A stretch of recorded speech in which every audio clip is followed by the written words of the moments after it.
Justice Tamale, Sky FM Sunyang, and Radio Fumbisi in Fumbisi. We also have on other digital channels, including manjoronline.com and Spotify. Coming up, Ghana Health Service confirms the nation has entered the fourth wave of the COVID-19 pandemic with record cases of the infection. Is it official that as a country we are experiencing our fourth wave? I think if you look at our epic curve, clearly you can see that there's a particular rise in cases. So if in terms of nomenclature, then we are in it. We'll also hear from a health systems analyst who's warning the cases may rise beyond normal if the protocols are not adhered to. If the behavior in terms of mass gathering, masking, social distancing, indoor activities is not changing, then we can expect to see cases continue to go up until a point where there's just no one left to infect. Meanwhile, the Ghana Health Service has confirmed Jamaican reggae dancehall artist Biniman has been detained after breaching COVID-19 protocols in Ghana. So this particular instance, we are not so sure how he could have moved from the hotel to the store. But I think that it should have been to investigate further. Also, one person dead in Konongo in the Ashanti region following a fight between two men over a woman on Boxing Day. They fought because of a girl. The suspect doesn't hail from here. He lives at Praso, the next town. He came here with the intention of killing him. That's why he had a knife on him. And in business, Ghana Revenue Authority assures of more reforms aimed at improving tax collections and tapping into the digital and commerce space. And patrons of the annual Joy FM party in the park ask for more. As they say, they wish the event is organized more than once a year. Any day. Twice in a year, we are not going to mess it. More of this. We want more. If every weekend they will do it, I would really love it. I want to come here every time. You want to come here every time? Yes. We hear from some of them who say it provided a good opportunity for them to bond with their families. Thanks for making time to be with us. We're a home of independent, fearless, and credible journalism. To our first story, the Ghana Health Service has confirmed that the country has now entered the fourth wave of the COVID-19 pandemic. The last few days have seen record number of infections, with majority of cases in the capital, Accra. Director of Public Health at the service, Dr. Franklin Asiedu-Bekoe, says the new strain may be driving the current wave. He spoke to MFA Pau. Clearly you can see that there's a particular rise in cases. So if in terms of nomenclature, then we are in it. I mean, if you look at the shape of the curve, we are now a different shape than we have 2 or 3 weeks ago. I remember speaking that, you see, what we are experiencing now is better than last year.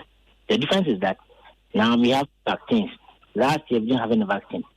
So if you push our vaccine coverages up, though we may have increasing cases, the severity will be low and there will be less death. And I think that's what we need to focus our attention on. We make sure that we get vaccination numbers very high. People will be infected, but there will be less severity. Director of Public Health at the Ghana Health Service, Dr. Franklin Asiedu-Bekoe.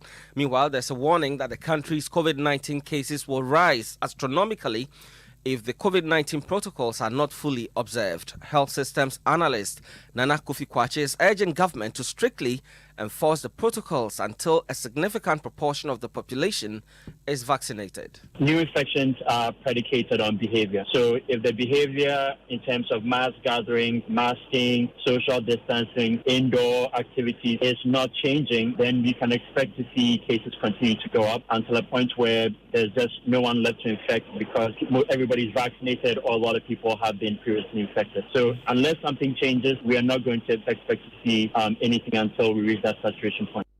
Nana Kofi-Kwache is urging the Ghana Health Service to continually engage the population on the advantages of vaccinating and adhering to the protocols to deal with the deliberate misinformation. Vaccinations obviously are an incredible tool in our toolkit. We want to make sure that people understand why they need to get vaccinated. Some of that requires, a kind of a revisionist view of the pandemic that allows people to contextualize their risk properly. That risk communication piece is where the game is at right now. I think if Ghana Health Service focuses on that, tries to do more work in the digital space, especially where a lot of that disinformation is starting, we will be able to get some more traction with that. Well, meanwhile, the Ghana Health Service is to investigate further allegations that dancehall icon Biniman flouted health protocols after allegedly testing positive for COVID-19. The Jamaican artist was billed to perform at Stonebwoy's Beam concert but was sent into mandatory quarantine at the AH Hotel immediately after touching down at the Kotoka International Airport.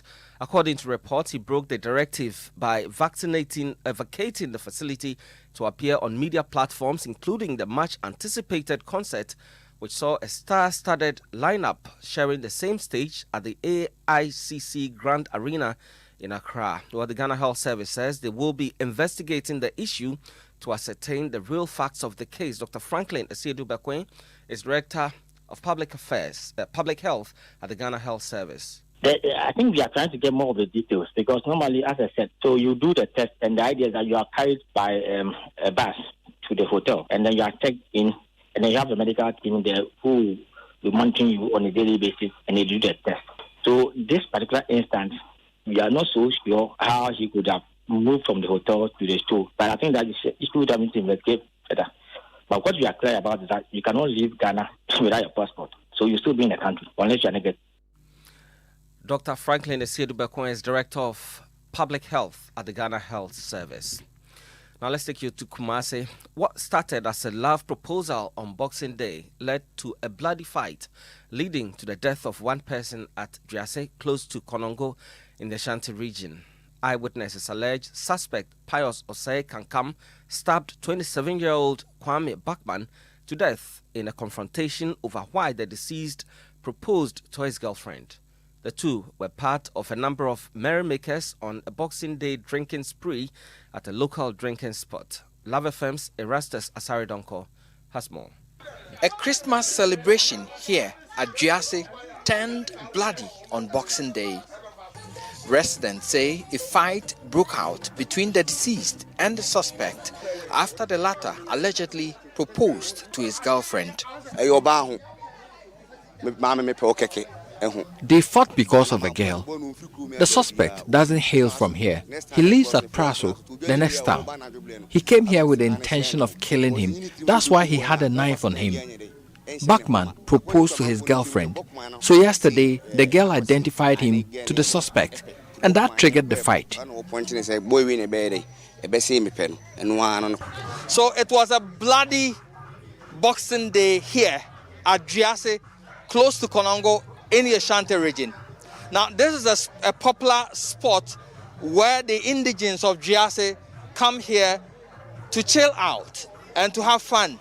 In fact, this is where they arrange chairs and serve drinks from this pub, Success Pub. And so we understand that the whole food was about a girl. And yesterday, the girl told the suspect that the deceased had proposed to her. And this infuriated the suspect, we are told. And so he confronted the deceased and a fight broke out. Erastus Asaridonko with that report from the Ashanti region. Back to Ebri, where it was all peaceful. Patrons of the Joy FM Fright All Party in the Park say they wish the annual event is organized more than once a year after engaging in dancing and cooking competitions, musical chairs, and many other fun activities at the Ebri Botanical Gardens on Monday. Some of them who spoke to Joy News say it provided them with the opportunity to bond with their families. Maxwell Agbagba has more. The Ebri Botanical Gardens was transformed into a big fun park where families participated in games and more. The greenery provided a perfect venue for family picnics. There were many activities that got the crowd screaming for more.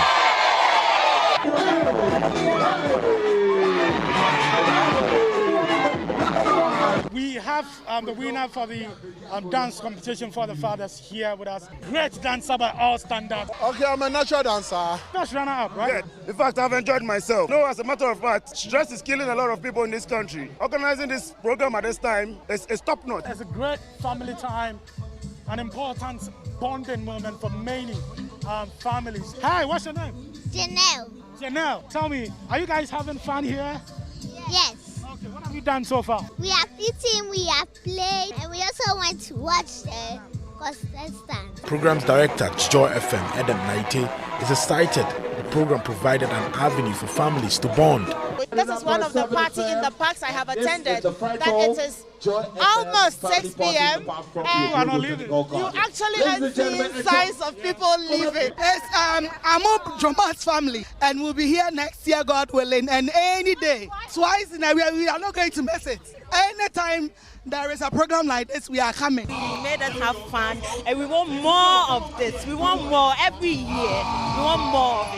In fact, if I have my will, even if every weekend they will do it, I will really love it. I want to come here every time. You want to come here every time?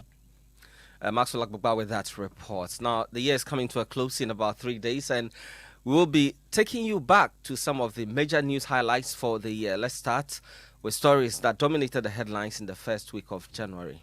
A new president. I, Nana Addo Dankwa Akufo-Addo, do in the name of the Almighty God swear that I will bear true faith and allegiance to the Republic of Ghana. A new speaker for the 8th Parliament. I, Alban Sumana Kingsford Dagby, do in the name of the Almighty God swear that I will preserve, protect, and defend the Constitution of the Republic of Ghana. A new Parliament of the 4th Republic.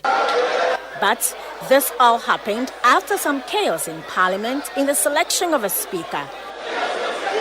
The debates. The injunction does not relate to you as a clerk. It's very misleading. The provision is in respect of a matter of which a member of Parliament. Presence of military. The voting,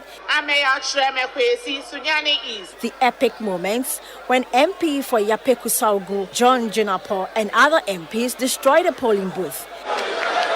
And when Tema West MP Carlos Ahinkra snatched the ballot papers while counting was ongoing. He was chased, beaten, and the ballot papers retrieved. Some of his colleagues condemned his actions. If I were still the Attorney General, he will be processed for court. Later, the news. And we have more for you later here on Joy 99.7, Joy News, and myjoyonline.com. And ahead of church services usually held to mark the end of the year and to usher in a new year, the Ghana Police Service is warning against prophecies that are likely to cause fear and panic and also disturb public peace. The police say while freedom of religion is guaranteed under the Constitution, the communication of prophecies of harm, danger, and death by some religious leaders can cause tension in society. In a statement, the police says persons found guilty of such practices will be prosecuted. And that'll be it for the news this morning. Log on to myjoyonline.com for more. I'm Fred Smith. We're sorry to interrupt this program for a